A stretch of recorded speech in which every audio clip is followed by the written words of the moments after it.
Gracias. Buenos días y bueno, muchas gracias por la invitación, primero que todo. Es un gusto estar aquí. Primera vez que estoy en Montevideo. Yo soy de Costa Rica, como podrán notar por mi acento, por ahí algún pura vida que hayan escuchado en algún momento. Y pues el tema que nos trata hoy tiene que ver con la prevención del lavado de dinero y cómo los controles analíticos nos pueden ayudar en este tema.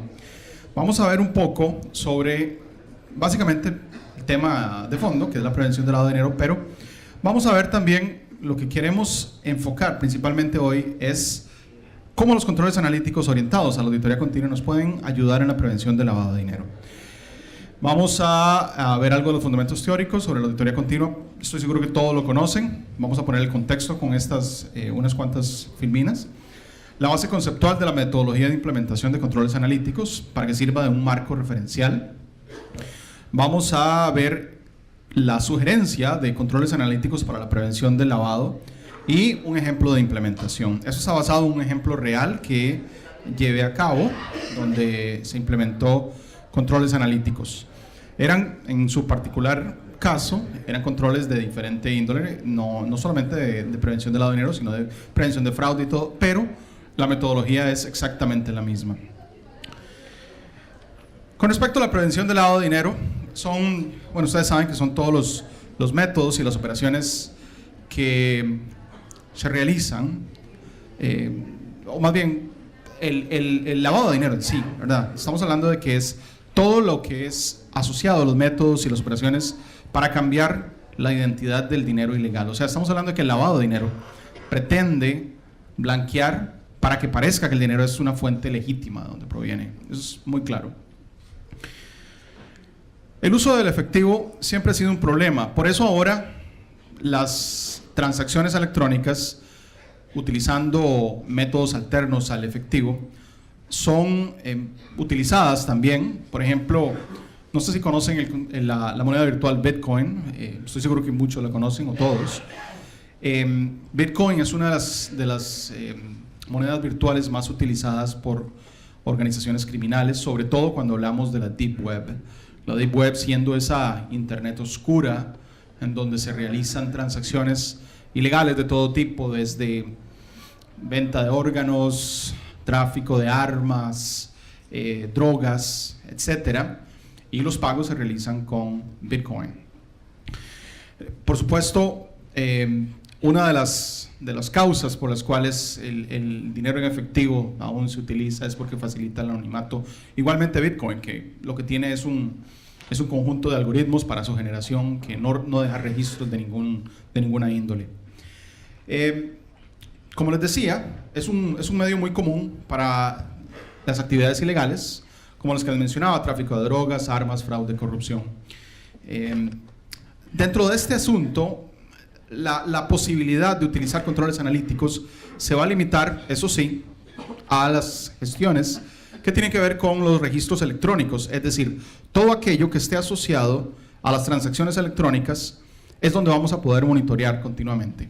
El concepto de auditoría continua sobre la información está basada en el hecho de que todo aquello que sea determinado, que se ha implementado en términos de bits y bytes, puede ser monitoreado.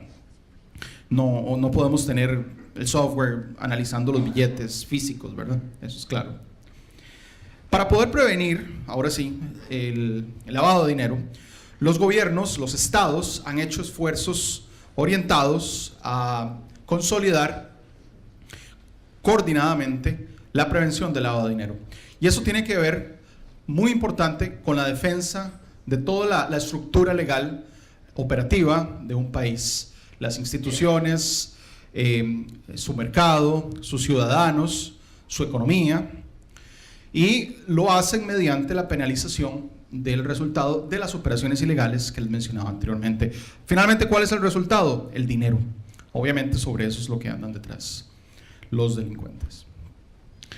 Una de las cosas que los esfuerzos que los gobiernos realizan, como les digo, de manera coordinada, tanto local o nacionalmente como internacionalmente, son las regulaciones. Los entes reguladores las leyes, como por ejemplo Sarbanes-Oxley, la ley británica esta de POCA, el Patriot Act de los Estados Unidos, Basilea II, etc. Tienen que integrar todas estas medidas con el fin de combatir que el lavado de dinero se realice y además incorporarlo a sus programas de cumplimiento. Una plataforma de cumplimiento orientada a la auditoría continua va a estar en función de una serie de elementos que tienen que ver con la naturaleza de las operaciones a monitorear. Por ejemplo, una plataforma que analiza las transacciones financieras, pueden ser depósitos, transferencias de dinero, giros, cambios de cheques, como les repito, todo lo que esté en términos de bits y bytes a nivel electrónico, que hoy en día pues es prácticamente todo en una institución financiera. Y a partir de ahí, las diferentes instituciones, que no necesariamente tienen que ser bancos, ¿verdad? Como vemos ahí de todo, casinos, cooperativas de crédito, además compañías fiduciarias y prestamistas. Hay una variedad impresionante de posibles canales para el blanqueo de capitales. El otro día estaba pensando yo que si uno quisiera esconder el dinero en los niveles en los que lo hacía Pablo Escobar en sus tiempos, probablemente me movería a una moneda virtual como Bitcoin, porque eso de estar enterrando los dólares en terrenos ajenos no es como muy práctico, ¿verdad? Hoy en día. No sé si han visto esta serie de Netflix que se llama Narcos. Bueno, ahí lo vi. Ya saben a lo que me refiero. Una plataforma de cumplimiento tiene informes de límites de transacciones. Es algo muy común, ¿verdad? Estamos hablando, por ejemplo, de cuánto es el límite por transacción por periodo. Normalmente estamos hablando de un monto similar a los $10,000. Hay informes de transacciones sospechosas en donde normalmente tienen que ver el origen, tanto la persona como el lugar de origen, el destino, igualmente la persona o el destino, el lugar de destino quiero decir. Hay infracciones a la política de conozca a su cliente, ¿verdad? Cuando estamos hablando de cosas como si, por ejemplo, tienen la identificación vencida y se siguen dando transacciones, o hay cambios de dirección física y no necesariamente es algo que el cliente ha solicitado, incluso cambios en las cuentas bancarias y demás. Ahora que hablaba de la dirección física, comentaba con uno de los colegas aquí previamente. En Costa Rica tenemos un sistema de direcciones muy particular. Quien ha estado ahí se dará cuenta de que no hay nada estandarizado. La nomenclatura formal existe, pero nadie la usa. Eso es lo curioso. Entonces, por ejemplo, en lugar de decir, no sé, ¿cuál es el número aquí? 900, bueno, no sé, digamos que es 900. Rambla, Gran Bretaña, 900, Montevideo, Uruguay. Ahí se dice, por ejemplo, Delice, 300 metros al norte, San Pedro, San José. Ok, si uno es de ahí, uno puede entender, pero si uno es extranjero y quiere escribir una carta, ojalá le toque escribir todo eso en el sobre, ¿verdad? Créanme, para uno que es de ahí, a veces le cuesta llegar, estoy seguro que para los extranjeros es imposible. Cambiar direcciones ahí, ay Dios, bueno, escribirlo en la base de datos y hacer el análisis es todo un proceso de análisis complejísimo, ¿verdad? Créanme. Ya me ha tocado, por ejemplo, una implementación que hice en el Banco Nacional de Costa Rica, bueno, hacer el análisis de datos a su master data es complicado. Las otras alertas prudentes que pueden originarse de una plataforma de cumplimiento tienen que ver con actividades del personal, o estamos hablando de los empleados de la institución.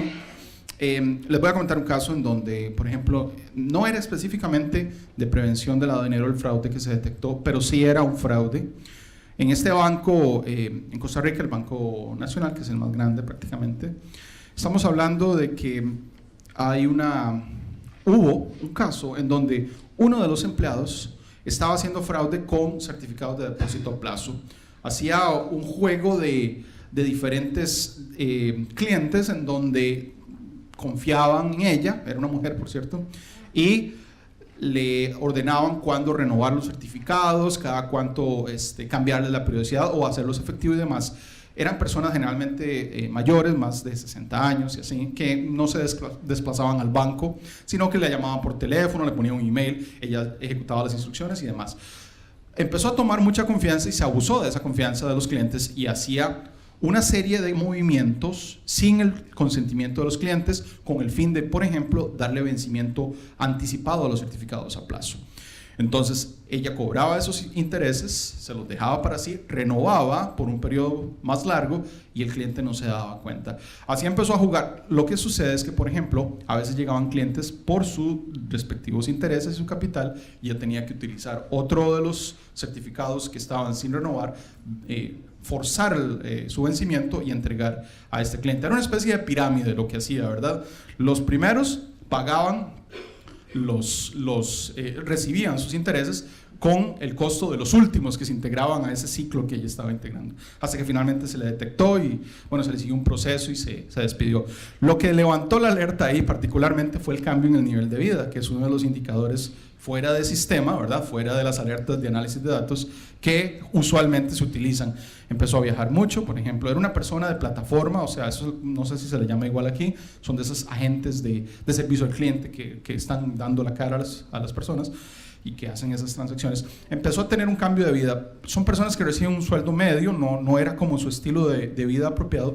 Por ejemplo, viajaba, no sé, a Finlandia, cambio de carro, tenía cierta frecuencia de ir a ciertos lugares caros, y eso es algo que se empezó a ver y ya ahí empiezan a despertarse las sospechas. Luego se le hizo el análisis y efectivamente se determinó.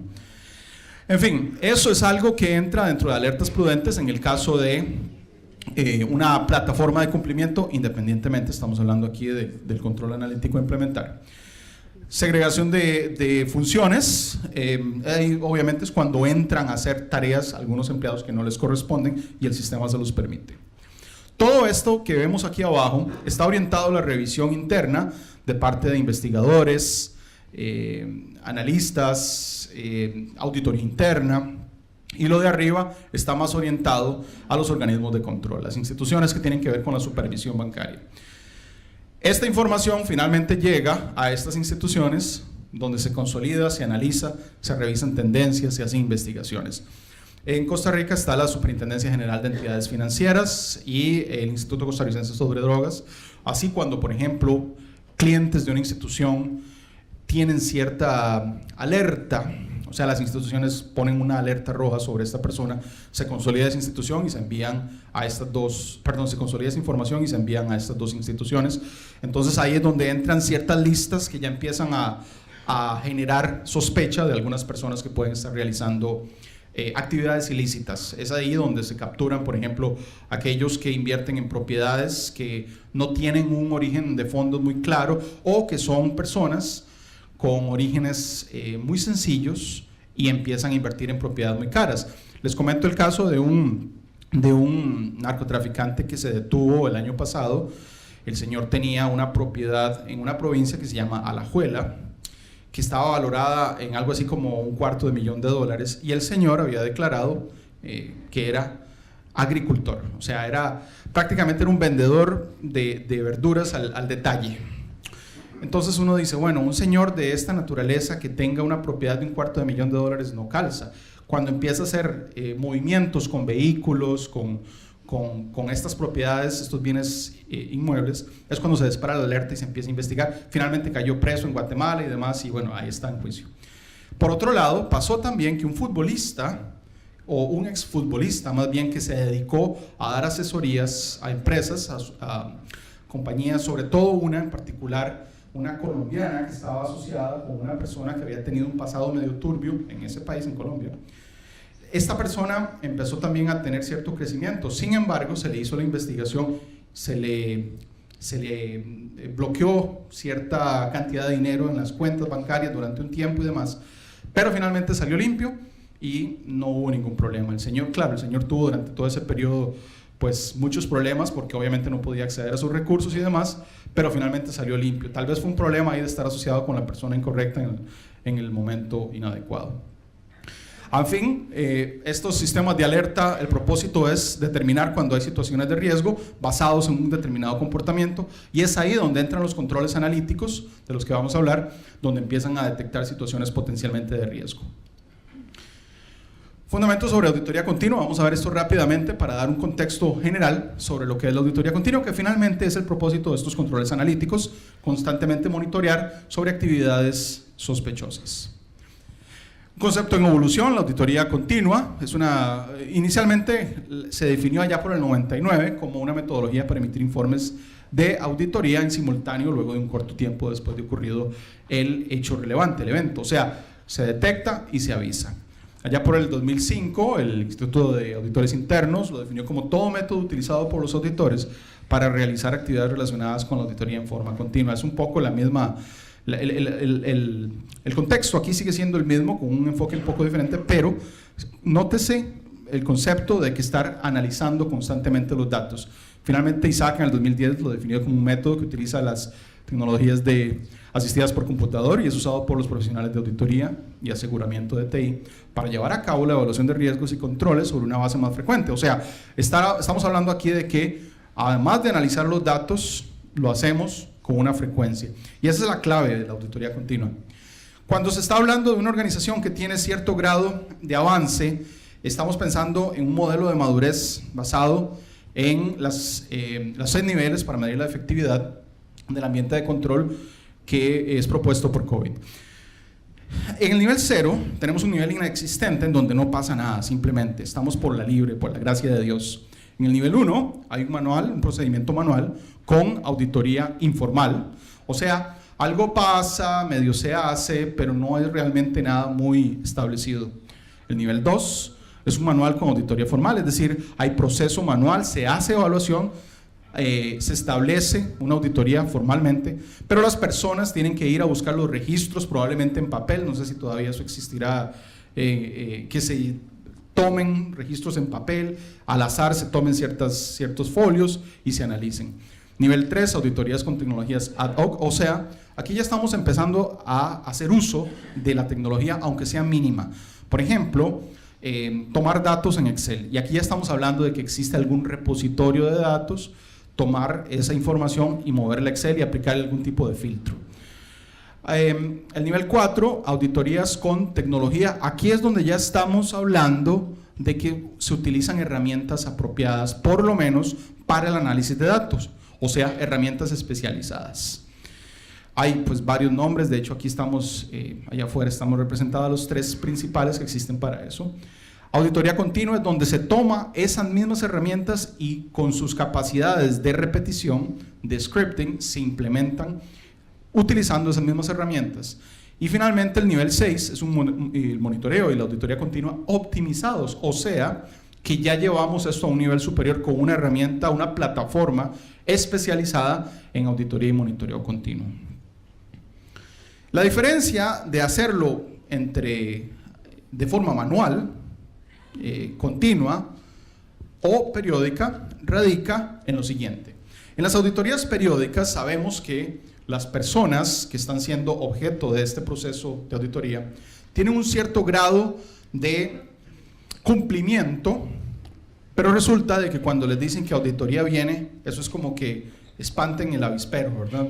Todo el mundo sale corriendo y dice, ups, viene auditoría, hay que empezar a cumplir, todo el mundo se esfuerza por cumplir. La auditoría, el departamento de auditoría, tiene ciertos periodos en los que realizan el año según su plan anual operativo, en donde se implementa ese proceso de auditoría y las personas van viendo que cuando viene la auditoría, subimos ese cumplimiento, se sube el cumplimiento, pero se olvida después de que se va. Pasa el tiempo, se va a auditoría y empezamos otra vez a caer en lo mismo, en la zona de confort, en no cumplir o en cumplir a medias. Se vuelve a avisar de que viene auditoría a los 3 o 4 meses y nuevamente se alarma todo el mundo, se agita ese avispero y otra vez todo el mundo a cumplir. Sube el cumplimiento, se va a auditoría y repite una y otra vez. ¿Qué pasa entonces con el promedio del cumplimiento, la efectividad? Pues en realidad está muy por debajo de la línea esperada. Simplemente a veces sí, a veces no. Pero con una auditoría continua, cuando estamos hablando de sistemas de auditoría continua, el cumplimiento, al saber las personas que están siendo constantemente auditadas, empiezan a tener más presión sobre cumplir sus procedimientos. ¿Y qué sucede con el promedio? Llega un punto en el que incluso puede superar a la efectividad esperada. Resulta de que toma hasta 24 meses detectar un fraude para cuando ya se detecte, el 89% de los fondos son irrecuperables. Eso es según un estudio KPMG. Realmente estamos hablando de una pérdida significativa. Si lo que estamos haciendo es en realidad contando los muertos nada más, cuando llega auditoría y encuentra lo que sucedió, nada más llegó a contar cadáveres, ya no se pudo hacer nada. Ahí es donde entra la auditoría continua para que dispare sus alertas oportunamente y pueda avisar cuando sucede algo. ¿Cómo llegamos del punto A al punto B? O sea, ¿cómo definimos esos controles para que sirvan para monitorear continuamente, por ejemplo, el caso de la prevención del lavado de dinero?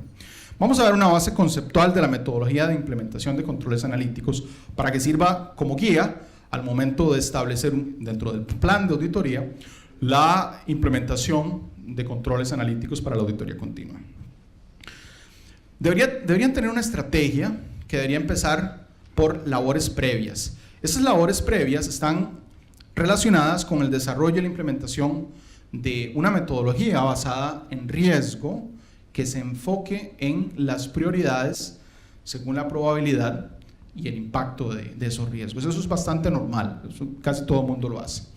Para el caso particular de la prevención del lavado de dinero hay que considerar además las regulaciones y el marco legal. O sea, aparte de lo que ya la organización define como prioridad para evaluar, hay que incorporar todo lo que está alrededor de los entes reguladores que hay que cumplir, además del aspecto legal.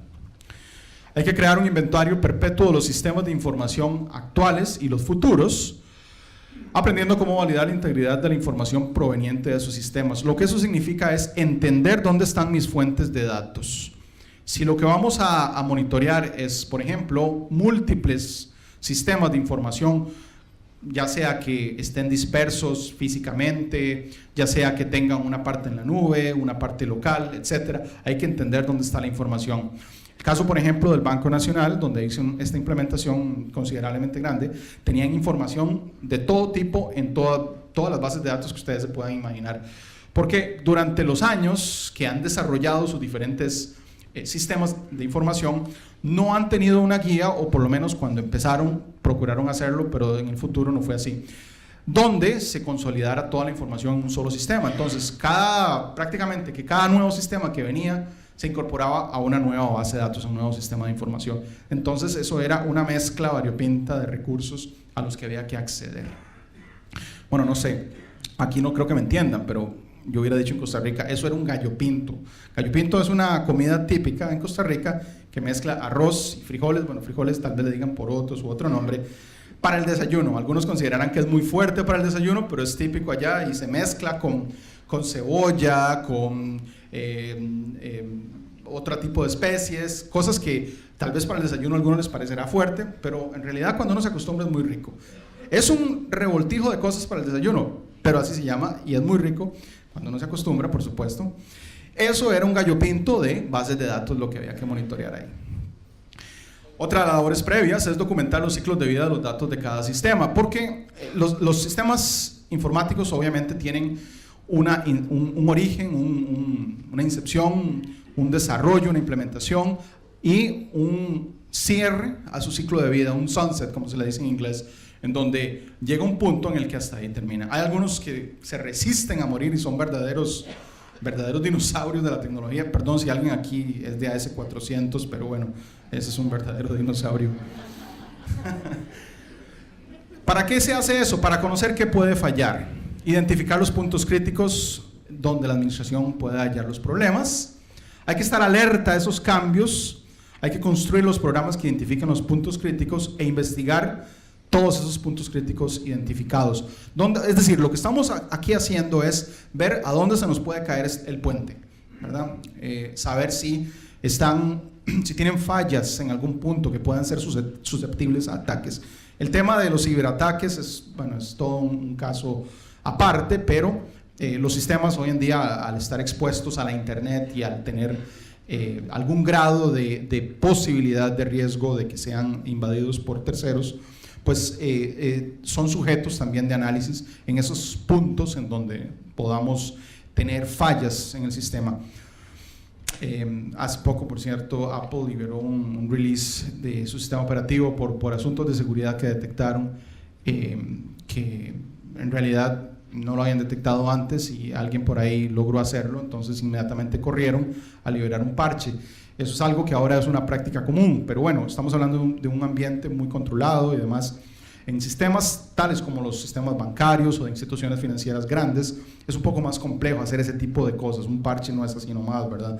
Hay que hacerlo probablemente un fin de semana o un día feriado puente, en donde haya que bajar los sistemas, hacer la actualización y demás. Es un poco más complejo.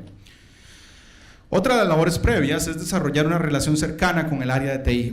Aquí es difícil. Bueno, yo soy de TI, como les mencionaba el señor Galán ahora. Yo soy ingeniero en sistemas y bueno, yo estoy del otro lado de los auditores, ¿verdad? Normalmente ahora estoy jugando, digamos que un poco en ambos lados, pero el área de TI es bastante caprichosa, es muy complicada. Desgraciadamente, la gente de TI a veces no tiene esas habilidades blandas o people skills, como se le llama, para interactuar con sus contrapartes, sobre todo en auditoría. Y ahora sí, me pongo del lado de TI, y auditoría a veces es vista como la gente aislada, la gente por aparte, que nos está monitoreando y nos sentimos como que ellos son los policías que nos están viendo y si hacemos algo mal nos van a ir a acusar. Por eso ni siquiera nos sentamos a la mesa a la hora de ir a almorzar todos juntos con ellos, ¿verdad? Entonces, aquí hay un problema de interacción humana. Hay que desarrollar una relación con TI para que nos permitan acceder a los datos. ¿Por qué? Porque los datos son nuestra materia prima a la hora de implementar los controles analíticos. Por ejemplo, si estamos hablando de los controles para la prevención del lavado de dinero, tenemos que saber los datos sobre las personas, o sea, las personas si hacen transferencias, si reciben dinero, cuáles son sus datos maestros como dirección, identificación, fecha de nacimiento, la identifican, todos estos datos, las transacciones, las cuentas, y usualmente son sistemas que pueden estar por separado, como les mencionaba anteriormente, sistemas dispersos, pero hay que entender que hay que acceder a esos datos y TI es el que nos va a facilitar. En una organización que también estuve haciendo recientemente una implementación, el área de TI se negaba a darnos acceso a la parte financiera por un asunto, yo diría más que de ego profesional, tal vez, en donde decían que les íbamos a botar el sistema a pesar de que ya se habían hecho pruebas que comprobaban que no y demás. Finalmente se negoció una forma de acceso y se logró, pero era un asunto un poco áspero lograr ese acceso y se lo repito, poniéndome el sombrero del auditor, TI a veces es bastante difícil.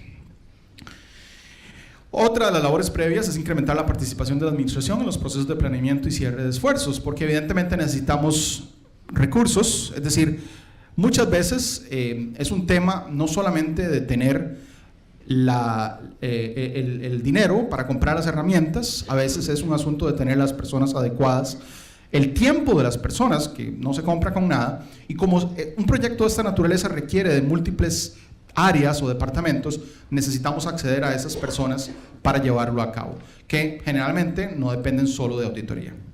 Comunicar su plan para revisar el foco de auditoría y así incorporar la auditoría continua, es decir, que la gente sepa qué es lo que está sucediendo. No es solo un hecho de que auditoría se va a encaprichar en decir nosotros lo hacemos porque lo hacemos y vamos adelante, sino comunicarlo para que las diferentes áreas entiendan lo que está sucediendo, sobre todo si se ha involucrado el negocio, si se ha involucrado el oficial de cumplimiento, etcétera. Bien, con base en el marco COSO, vamos a ver unos pasos, los 5 pasos para la implementación. Estos controles analíticos requieren de diferentes elementos para llevarse a cabo. Primero, establecer la base. Necesitamos el compromiso de la gerencia. Muchas veces está asociado a la estructura organizacional. La auditoría continua no es solo el hecho de decir compro una herramienta, la pongo a correr y se acabó, no, sino que tiene que haber personas detrás que le den sustento a eso. Entendimiento de la efectividad de los controles, volvemos al tema de que hay que saber qué vamos a hacer, para qué lo vamos a hacer. En el caso de la prevención del lavado de dinero es muy claro que además de lo que el plan operativo define, el plan de auditoría define, estamos hablando del tema del cumplimiento de parte de las instituciones oficiales y la legislación nacional. Diseñar y ejecutar, aquí es donde viene la parte bonita. Yo como del lado de TI pienso muy estructuradamente en programas, en scripts y demás. Pero tal vez del lado de auditoría es la parte un poco más densa que requiere de algo de ayuda. Aparte de priorizar los riesgos e identificar los controles, hay que identificar la información relevante a esos controles. Entonces ahí es donde hay que entrar en la base de datos y ver cuáles son los campos, las tablas, las relaciones entre ellas, qué representan los datos, porque no siempre son muy claros. Por ejemplo, SAP, no sé si conocen SAP, supongo que sí. SAP es súper complejo, tiene un montón de tablas y muchas veces la forma en la que representan las cosas son una letra que Dios sabe por qué se llama así, tal vez en alemán tenga algún sentido, pero en español no tiene ni el más mínimo sentido. En el caso, una vez tuve un contacto con un sistema que se llamaba BAN, de origen holandés. Era peor que SAP. Si SAP les parece complejo, eso era chino combinado con coreano, ¿verdad? Entonces, era como más tablas de las necesarias, relaciones extrañísimas, pero funcionaban. No sé ni cómo, por la gracia de Dios. Implementar procedimientos de monitoreo, aquí es la parte donde ya llevamos a cabo ese diseño y esa implementación. ¿Para qué? El propósito de esto es hallazgos, encontrar esas situaciones de riesgo en las que potencialmente tenemos fallas a los controles internos, fallas que puedan violar la legislación, por ende puedan implementar o más bien puedan ocasionar multas a la institución por faltas en el cumplimiento. Además, hay que comunicar los resultados al nivel apropiado, en estos casos, inclusive a los entes, a los organismos reguladores del país. Y el seguimiento de acciones correctivas. Por ejemplo, si se detecta una persona, un cliente que está cometiendo irregularidades, ya tal vez sea hora de notificar que se les congelen sus cuentas. Por ejemplo, como le pasó a este señor futbolista de la historia que les contaba anteriormente. Pobre señor, al final y al cabo no era culpable, pero bueno, le tocó vivir una situación compleja durante varios meses. Las conclusiones son fundamentadas acerca de la efectividad de los controles basados en este marco de implementación. Ahora sí, los pasos serían, decíamos, evalúe los riesgos y los controles, qué, probar y por qué.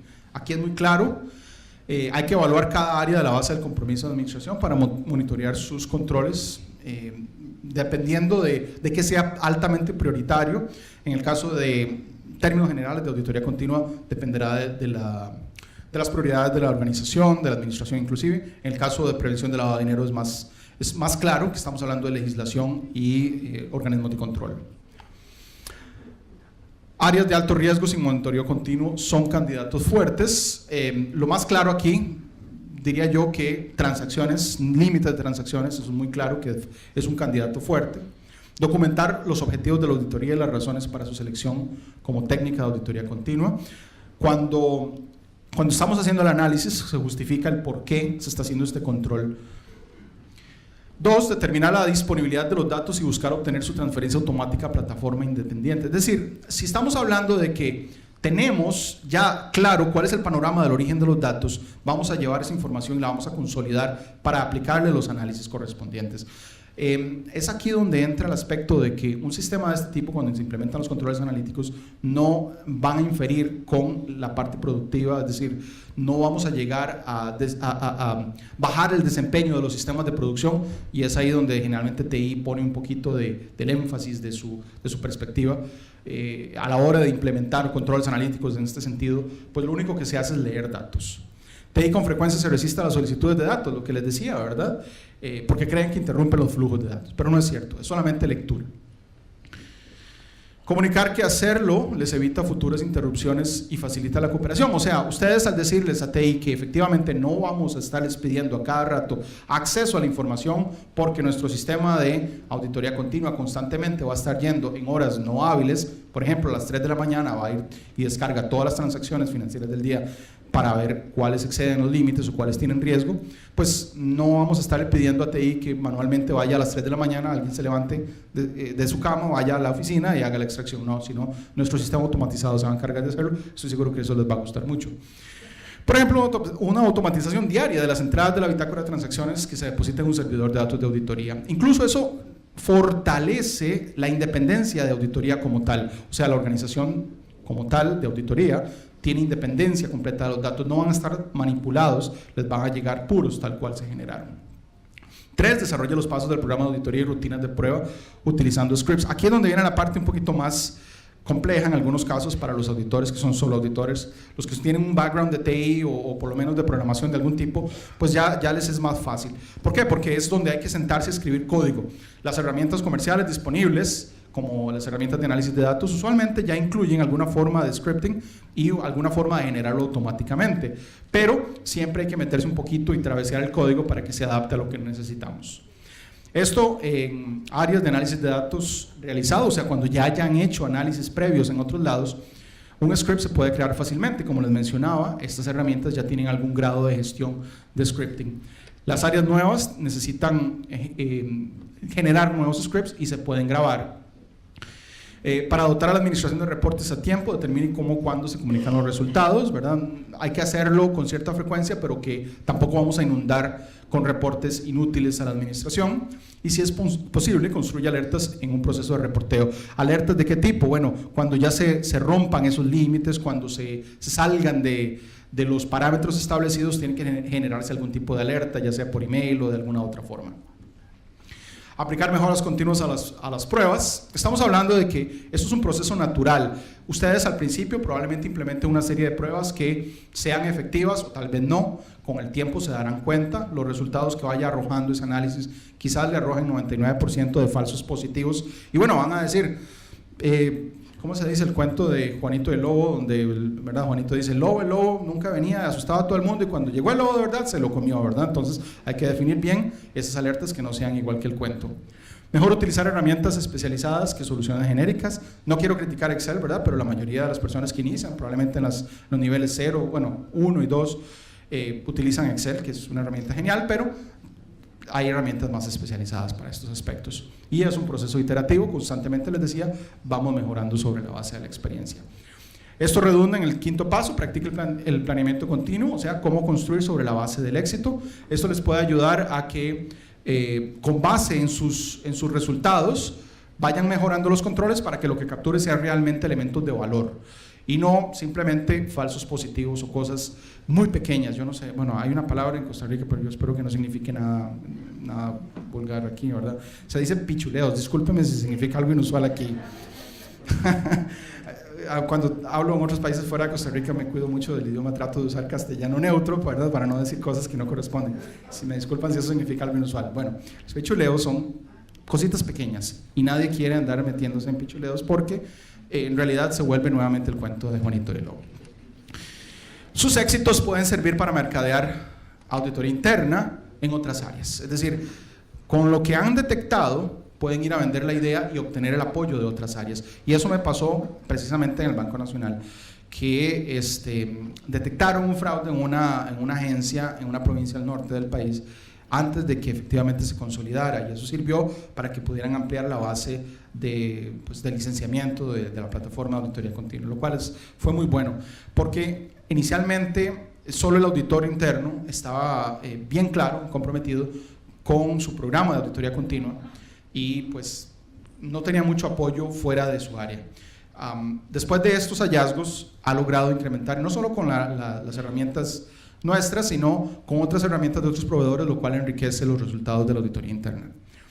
Esos pasos se pueden lograr durante la ejecución del plan de auditoría de este año y que con cada uno que se complete se deben validar para su inclusión en las actividades de auditoría continua. O sea, lo que resulte de este año pueden utilizarlo como entrada para planear lo de los siguientes años. Pero hay que cuidar el enfoque. Ojo, no es solamente tecnología. No estamos hablando de que es solo decir, voy a comprar el software, voy a comprar el hardware, voy a comprar los servicios en la nube, sino que hay que tener un marco adecuado de gestión y valoración de riesgos. O sea, si no tengo el qué voy a hacer, de nada importa el cómo. Si tengo la mejor infraestructura de tecnología, pero no tengo contenido para dotarlo, para decir cuáles van a ser mis controles analíticos, de nada me va a servir. Este proceso de auditoría continua va a ser fútil, va a ser realmente improductivo. Decía alguien, una vez estaba haciendo una presentación del contenido, o más bien estaba haciendo una presentación de una plataforma de distribución de contenido que en ese momento yo había diseñado y estaba tratando de promover. Me decía, el contenido es rey. Y es cierto, yo llegué a la conclusión de que de nada sirve tener la mejor herramienta del mundo, la más bonita, si lo que está detrás no tiene ningún valor. Exactamente sucede aquí también. Ahora, si veamos un ejemplo de controles analíticos para la prevención del lavado, esto estamos hablando de tomar cuáles van a ser las sugerencias para poder evaluar los datos que tenemos disponibles y detectar posibles infracciones que tienen que ver con prevención de lavado de dinero. Empezando por la supervisión de las transacciones. Hay que identificar clientes que superen un determinado número de retiros o depósitos por periodo o localidad. Todos aquellos que estén sobre ese nivel, hay que identificarlos. Esas son las alertas que van a salir. ¿Cuál es el límite que existe aquí? $10,000 también. Sí, ok, perfecto. Entonces estamos hablando de identificar todos aquellos, por ejemplo, que en un periodo determinado, digamos de 24 horas, superen los $10,000 por transacción. Cuentas cerradas con saldos y cualquier actividad posterior de la cuenta. Si se cierra esa cuenta, tiene saldo y posteriormente recibe transacciones, recibe transferencias. Es una posible sospechosa. Retiros o depósitos de efectivo, realizados en el cajero automático superiores a la tolerancia definida. A veces pasa que se hacen múltiples retiros de diferentes fuentes, se va al cajero físico, o sea, la persona, se hace por transferencia desde el sitio web y se retira también del cajero automático. En el caso de por ejemplo, un banco en República Dominicana que estamos implementando controles analíticos precisamente para esto, este tema del cajero se volvió un poco álgido porque resulta de que los sistemas del cajero automático son totalmente aparte, integrarlos fue realmente muy complejo, pero además de eso nos dimos cuenta de que muchas veces habían faltantes de dinero y era porque misteriosamente cuando se cargaban no sé si le llaman igual, los cassettes con el efectivo, los billetes, se perdía plata. Y entonces, ¿qué pasaba? Se movía a una cuenta de pérdidas y no pasó nada, ¿verdad? Nadie dijo nada.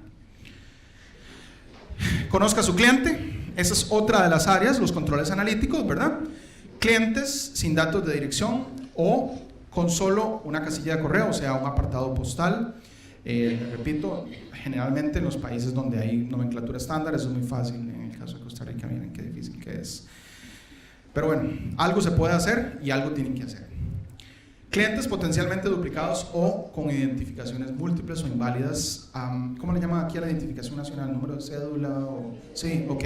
Bueno, el número de cédula es un elemento clave, es la llave para el cliente. Muchas veces sucede que hay números que están duplicados o incorrectos. Y aquí es un problema probablemente del momento de ingresar ese cliente al sistema. La clave, desde el origen de los datos, por supuesto, es la validación en los sistemas de información. Pero, bueno, no siempre sucede. En la gracia divina de Dios, todo sucede en este mundo.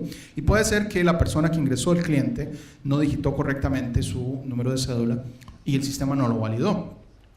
Es ahí donde entramos en conflicto de quién corresponde a determinado número de cédula. Puede ser que correspondiera a otra persona o que simplemente no existiera y hay números inválidos. Entonces, eso es un posible candidato a hacer una alerta.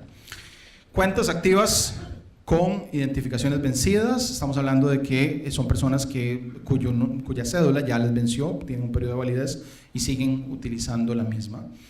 Clientes con cambio de nombre o de domicilio. A veces pasa que, bueno, no sé aquí, creo que aquí tampoco ocurre de que las mujeres sobre todo cambien de apellido porque se casan. Supongo que no, ¿verdad? Eso no sucede en Latinoamérica usualmente. Pero sí hay cambios de nombre por diferentes razones. Por ejemplo, personas que tal vez cuando eran menores de edad no recibieron el apellido paterno por un asunto pues, legal, familiar. Y posteriormente recibieron el apellido paterno, pues se recibe un cambio de nombre y demás, ¿verdad? Eso es uno de los posibles cambios. Pero si cambia por otra razón diferente, pues ahí es una situación que podría ser riesgosa. Clientes donde las instrucciones de firma han sido modificadas. Evidentemente ahí estamos hablando de personas que puede ser que, digamos, hayan fallecido y que aún sigan firmando otras personas a su nombre. Eso podría ser un caso utilizado para desvío, para blanqueo de fondos, para blanqueo de capitales, ¿verdad?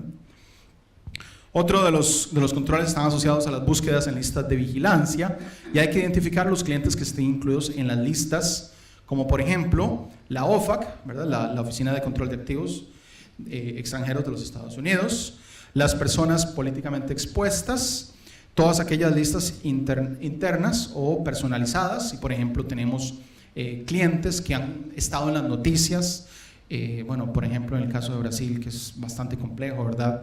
Ahí estoy seguro que esas listas son bastante grandes. Otras listas internacionales, como por ejemplo WorldCheck o Thomson Reuters, que también tiene listas de todo tipo, ¿verdad? eso también es válido. Sus controles analíticos lo que hacen es que toman, por ejemplo, los nombres, el género, la nacionalidad de las personas y la compara contra esas listas y verifica si hay alguna coincidencia que pueda disparar una alerta. Por ejemplo, si en la institución bancaria donde trabajamos se recibe un depósito, una transferencia de dinero por, no sé, $9,900, ya por ahí está sospechoso, y el origen de los fondos, la persona que lo envía se llama Manuel Arturo Noriega, ¿verdad? No es Manuel Antonio, no he dicho eso. Puede ser que ya ahí dispare una alerta, ¿verdad? Porque hay un porcentaje superior al 80% de coincidencia con este señor panameño, que ya saben quién es.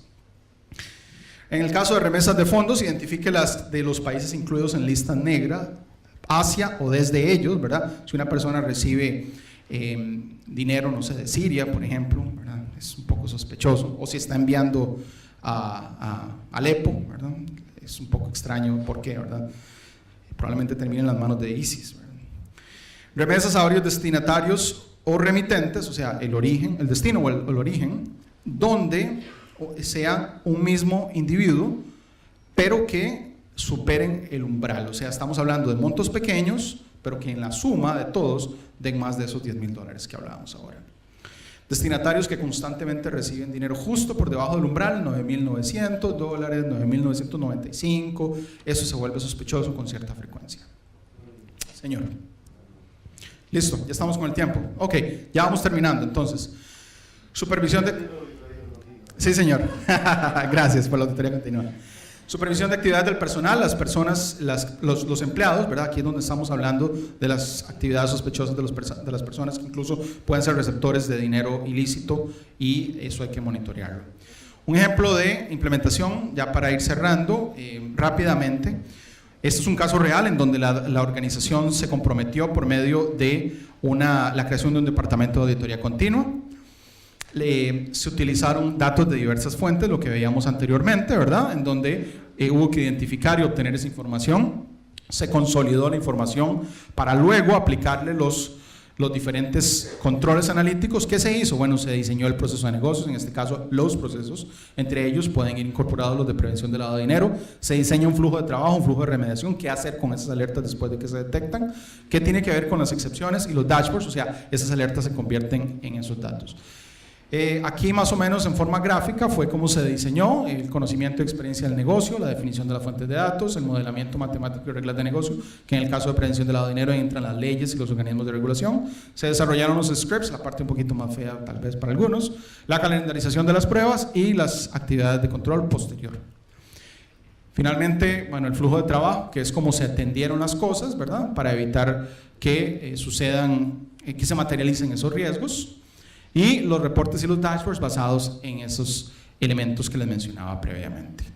Y listo, hacemos el cierre. Si tienen preguntas o comentarios, si no les gustó también acepto los comentarios malos. Y si van a Costa Rica, prueben el gallo pinto.